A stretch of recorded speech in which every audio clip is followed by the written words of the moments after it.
the people who do the great things on the ground that you're not going to hear about in mainstream media. And right now, we just heard an artist, and our next guests are going to tell us about the importance of the arts to educate the children and move the movement forward. Let's welcome Manifesto DC. We have Falani Spivey, Dutty Bookman, and Mark Garrett, everyone. Let's give them a hand.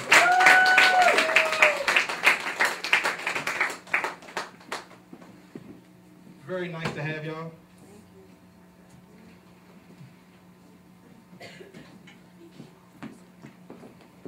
Let's get situated here. And I just want to thank the audience here at We Act Radio. It has to be at least a good 3 dozen people or so. It's a very intimate space. And just want to thank y'all for being patient and really being with the movement. You know, you guys have the first seat here. And let's get the question started. Manifesto DC. Very good to have y'all here. If one of you can just explain what Manifesto DC is and how that movement come to fruition. Greetings, everyone. Manifesto DC is it's a sibling organization. It was started in Canada, I think like in 2007, and it's basically a community-based organization empowering youth through the arts, and sorry, I'm a little nervous. And actually, it moved from Canada to Jamaica, and now we're trying to start it up here in DC. Good stuff. I like that. Good stuff. Let's hear about what happened in Jamaica. And Dutty, if you can talk to us about that. And before I go on, congrats on the new book, brother. Yes. I don't want to take too much time from Manifesto DC, but Dutty has been documenting the reggae revival down in Jamaica. That's a movement, and correct me if I'm wrong, just bringing reggae back to its essence, its Pan-African and its Rastafarian essence, and really giving art, and he really gave artists shine down there and really highlighted those who tried to talk about those themes, and really bringing reggae back to Jamaica instead of like that reggae that's been reinvented and Dutty, please talk about what happened in Jamaica. Why was that movement so good, and what did the children like about it down there? Well, give thanks, jollof to everybody. Greetings to the gathering. So, just to first touch on reggae revival briefly. There's that aspect that you speak of where it's about reforming the industry itself, but what it really is, more importantly, is a wider social-based movement. Social movement based on arts and culture. And we're looking at reggae as a culture, not just as a music, but how it manifests in all art forms. So, whether visual art, literary arts, even down to culinary arts and activism such as that, you know. So it's bringing back an appreciation for reggae music in the mainstream in Jamaica, where it has kind of gone in a different direction. But now we're going back to roots and culture. Now, Manifesto Jamaica is actually the seed that was planted that created this reggae revival movement that's now spread out over the world. Manifesto Canada started in 2007, as Falani said, and then it moved to Jamaica, or a sibling organization was set up in Jamaica with me and about 10 other young people. 2009, 2010, we had our first festival in 2010. All the artists, the big names who are coming out of the reggae revival, even just musically, the first platform that they really got to springboard off of in Jamaica was the Manifesto Jamaica platform.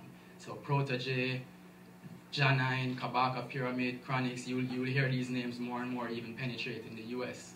They came out of the Manifesto Jamaica platform.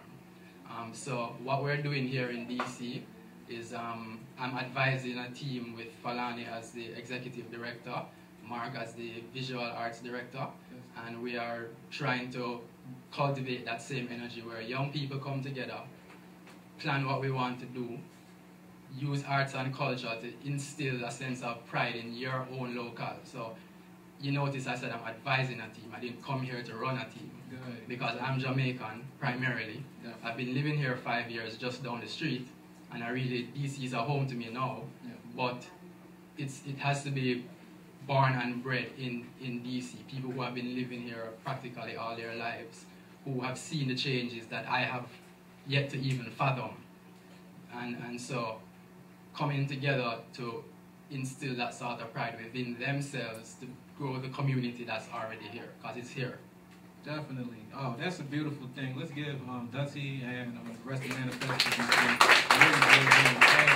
you know, that just goes to speak to how great things are born. They're born out of a need. They're born out of a void. And from what I'm hearing, that movement has really filled a void artistically and in all of it runs of creativity for young people. Let's take it back to DC for just a second.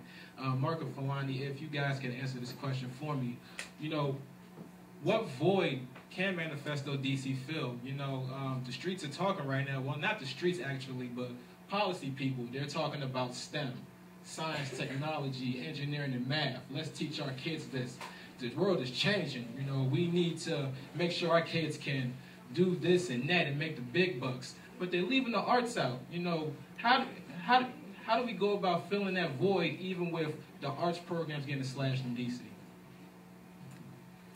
Actually, I think art in itself is a void to feel like in life. I was a social studies teacher, and I noticed, being a teacher, I noticed how oppressive the school systems are for children, and they're coming from broken homes, so they really don't have an outlet to really express themselves, and I feel like if they were exposed to different forms of art where they can express themselves, it could help their development and communities, and so I'm hoping that it can fill a void on a personal level and a community-wide.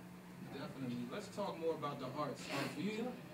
For you personally, and any one of y'all can answer. Well, Mark, I know you deal more with like the artistic direction pretty much. So if you can just talk to us about like what's in the works for Manifesto DC. How does Manifesto DC like plan to put this into action? What kind of art mediums are you going to use?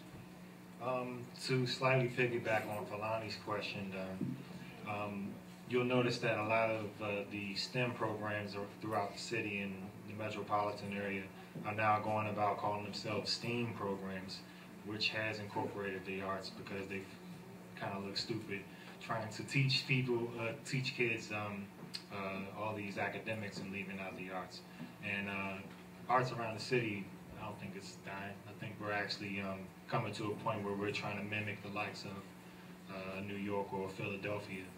And here we are, Manifesto at the forefront. And what we'll be doing this year, we have a few ideas that we're trying to push forward to the Juneteenth celebration. Okay. Everybody focus on Juneteenth. Also, immediately, we have a mural project. I will be working with DC Drug Prevention right there at South Bruce off of Maryland Avenue. I have a mural project that I'll be doing with some kids, like a paint by numbers project. I'm currently a part of a STEAM program at a school, so I've gotten quite a bit of practice with that. And Falani, you will be doing? We hope to be doing a number of workshops. The idea that I have to do, well, the idea that we have to do is, I want to do like a series of pop-up workshops, like even in Berry Farm. So we're looking for artists to collaborate. If you're an artist that wants to do volunteer workshops with youth in our communities, we're looking to collaborate with different artists throughout the summer. And it can be visual arts, literary, music, film, poetry, I guess that's under literary. Technical arts. So we're looking for artists, volunteers to come on board. Good stuff. And how can they reach Manifesto DC? Let's put it out there right now. Sure.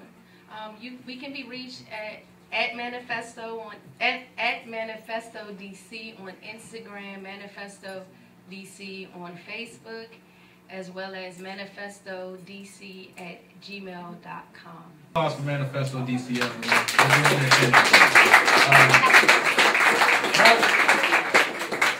So Mark brought something up earlier. He talked about how, in fact, the arts movement is growing within DC, and you likened it to New York in sort of a way. I want to hear more of your thoughts, Falani or Mark, or even Dutty if you want to jump in, just about the arts movement and just about the way millennials are adding to that movement.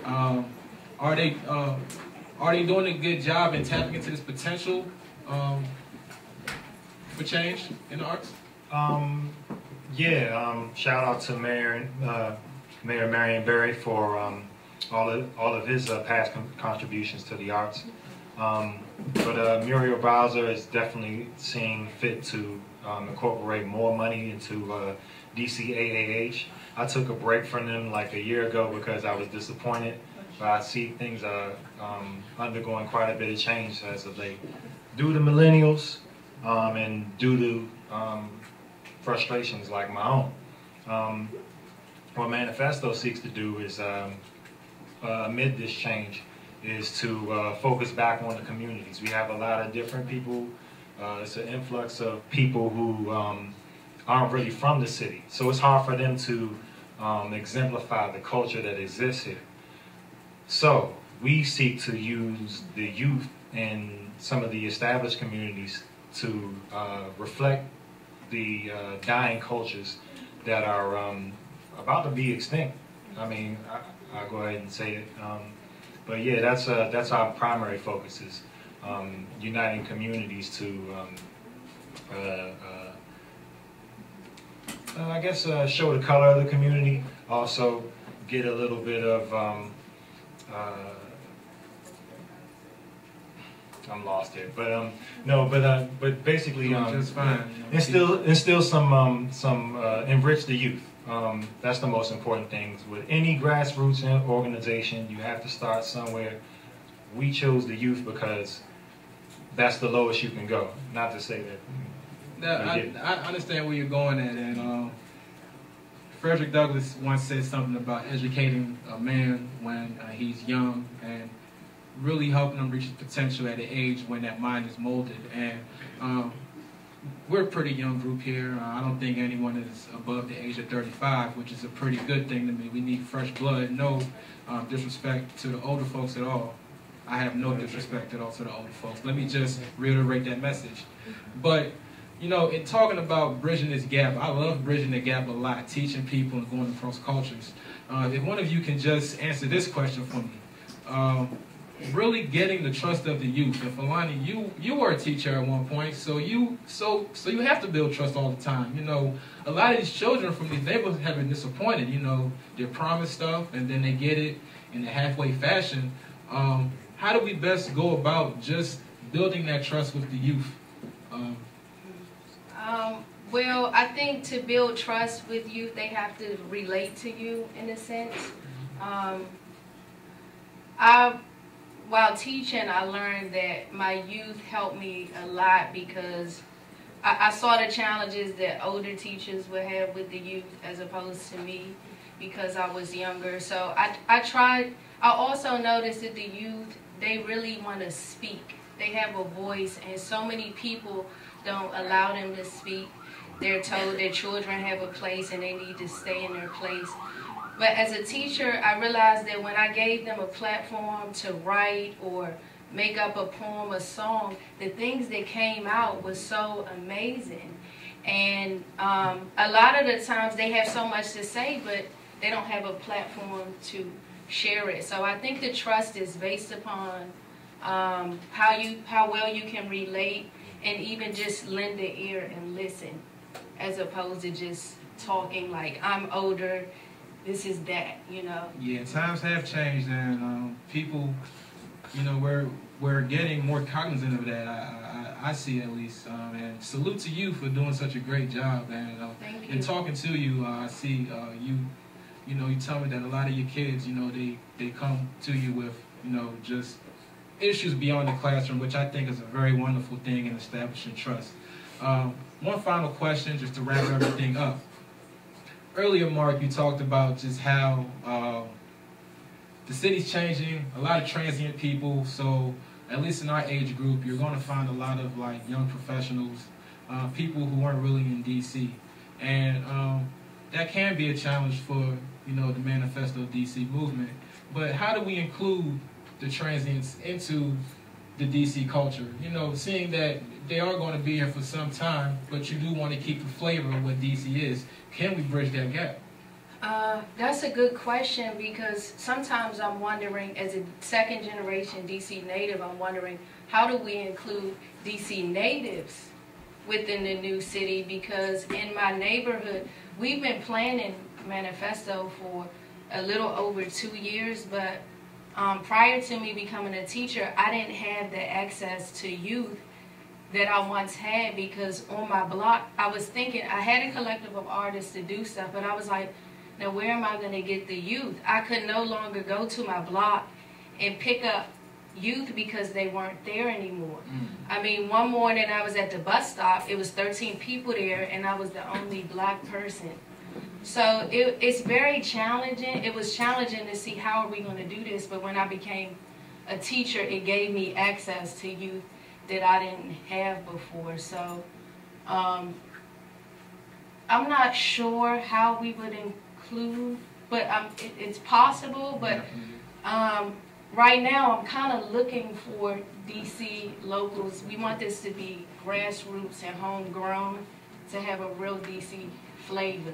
Good stuff, man. The I love old that. DC thing. I love that. Mark, if you can just end this off here with your thoughts about the whole including transient millennials and including native DC millennials into the arts movement. How do we go about doing that? I think it'll just happen by the fact that they're coming around, they're moving in. DC can't really go up, it has to go out. So if there's art present, if there's people present, if there's people organizing and doing things in these communities, they'll pretty much have no choice. It'll be a way of bridging the gap, as you said earlier. Makes sense. And that way that, I mean, I want to paint Marvin Gaye, I want to paint Marion Barry, I want to enlighten some of the people that are just getting here, because they don't know. They think Marion Barry's a crackhead and this and that, and they don't have the slightest clue. It's very unfortunate. I'm sure you've talked to somebody, but yeah, these are the things, these are the challenges that we face as natives, trying to explain these things to people coming in, and it's a lot of culture that needs to be expressed and spread out through this time. So I think that's a very reflective note to end on, and let's give Manifesto DC a hand. Thank you for having us. Thank you for coming on, and you know, as always, I like to give members of the community who are doing great things a big shout out and a salute to you, and please keep us in the loop about what you're doing. Salute to Manifesto DC, everyone. Thank you so much.